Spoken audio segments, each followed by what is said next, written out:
Tu t'intéresses à la photo mais tu sais pas comment fonctionne un appareil? T'inquiète pas, je vais tout t'expliquer. On va parler des différents types de boîtiers qu'il existe.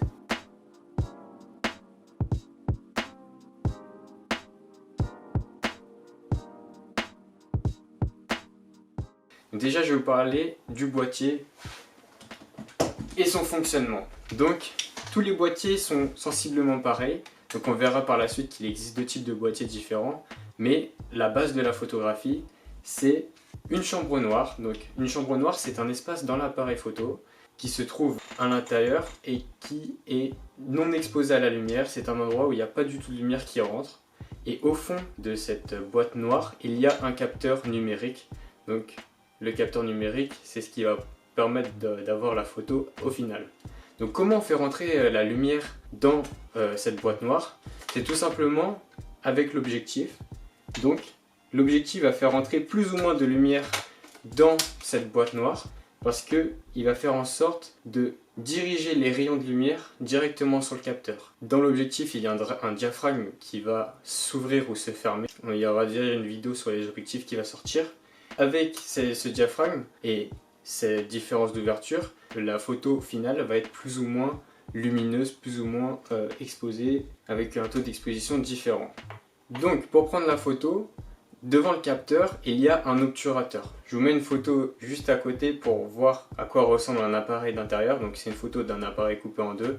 On pourra voir comment sont disposés chaque élément. Donc l'obturateur, c'est comme un rideau qui va s'ouvrir et se fermer. On peut changer le temps d'ouverture de ce rideau avec les paramètres de l'appareil en mode manuel.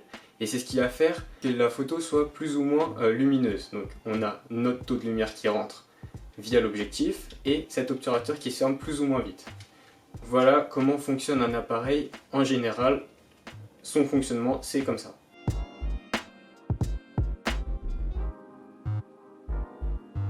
Il existe deux types de boîtiers différents. Donc premièrement, c'est le réflexe. Donc le réflexe, comme ici présent, c'est un boîtier assez large et lourd et épais parce qu'il a un fonctionnement différent de l'autre type d'appareil qu'on va voir juste après. On voit à côté, j'ai mis une photo d'un réflexe coupé en deux comme avant.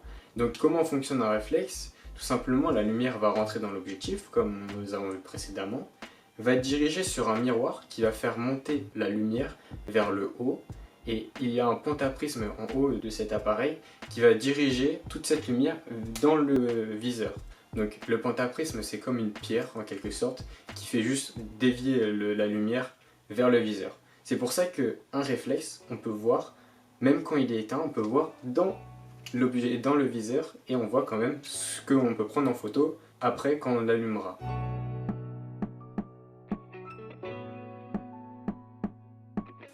Le deuxième type de boîtier qu'il existe, c'est les boîtiers hybrides ou mirrorless. Donc mirrorless, c'est parce qu'il n'y a pas de miroir qui va rediriger la lumière dans le prisme et dans le viseur. On peut voir sur la photo à côté un plan de coupe d'un appareil hybride. Donc la lumière est directement amenée sur le capteur et ce capteur va retransmettre ce qu'il voit tout simplement dans le viseur. Donc dans le viseur, il y a un écran qui va tout simplement vous faire voir ce que voit l'appareil. C'est pour ça que quand un appareil hybride est éteint, on ne peut pas voir dans le viseur. C'est tout simplement que le capteur ne fonctionne pas, donc il n'émet pas l'image qu'il voit dans le capteur. Donc ce fonctionnement-là des hybrides, c'est pareil que sur le réflexe quand on utilise l'écran. Le miroir se lève et c'est ce qui va faire en sorte que l'on va voir dans l'écran parce qu'il va utiliser le même fonctionnement. Aussi l'avantage des hybrides, c'est qu'ils sont beaucoup plus fins et beaucoup plus légers parce qu'il n'y a pas ce miroir qui se lève, qui prend de la place et qui pèse aussi du poids parce qu'il n'y a pas aussi le pentaprisme et tout le système de redirection de la lumière. L'avantage des hybrides, c'est pour le poids, sa légèreté, sa taille et aussi sa rapidité parce qu'il ne va pas lever le miroir à chaque fois qu'il va prendre une photo.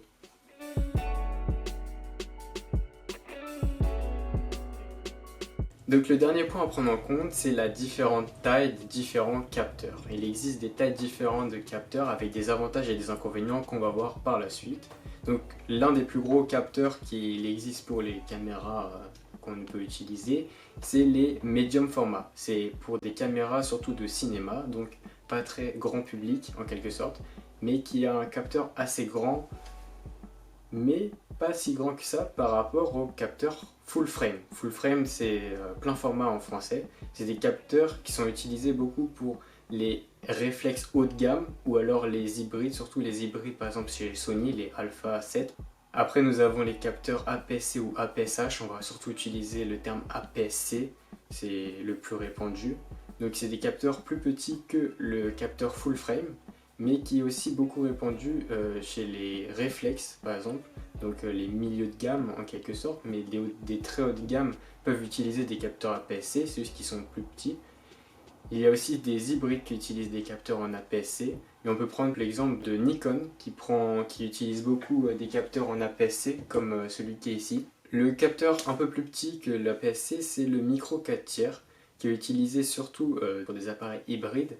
C'est des capteurs qui sont beaucoup plus petits et donc qui vont aussi être moins chers, et aussi les optiques vont coûter aussi moins cher puisque l'appareil est plus petit.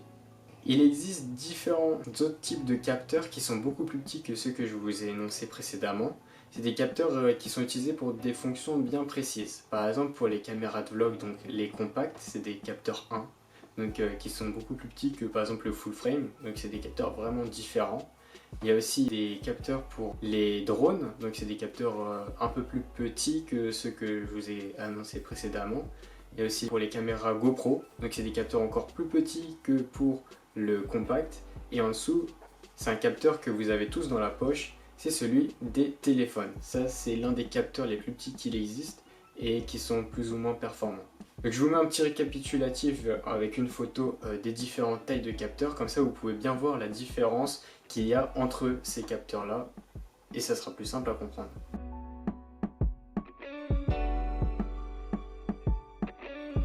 Il y a des avantages et des inconvénients à avoir des capteurs plus ou moins grands. Le premier avantage, c'est pour les gros capteurs, comme il est plus exposé à la lumière, c'est des capteurs beaucoup plus lumineux.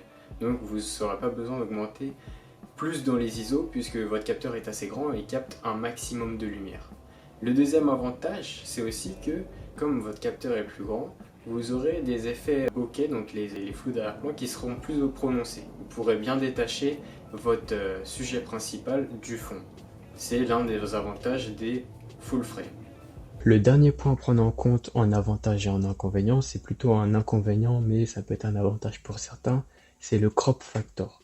Le crop factor, c'est tout simplement un crop qu'il va y avoir sur l'image. C'est comme un zoom en quelque sorte, parce que l'image va se former autour du capteur, donc on va perdre des éléments, et donc ça va faire comme un zoom. Bien sûr, c'est de la vulgarisation, hein.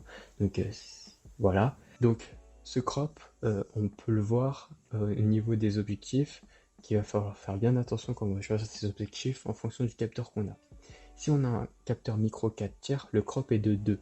Donc il va falloir multiplier par 2 la valeur qui est marquée sur l'objectif. Si on a un objectif 25 mm, il va être équivalent à 50 mm, si vous avez bien compris.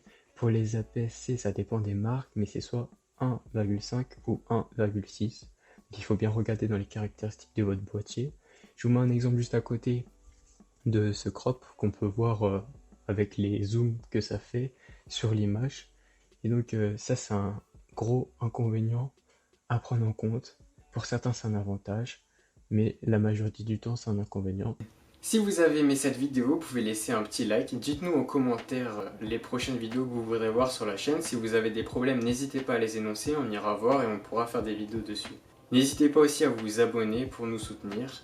Et moi je vous dis à la prochaine. J'espère que la vidéo vous a plu.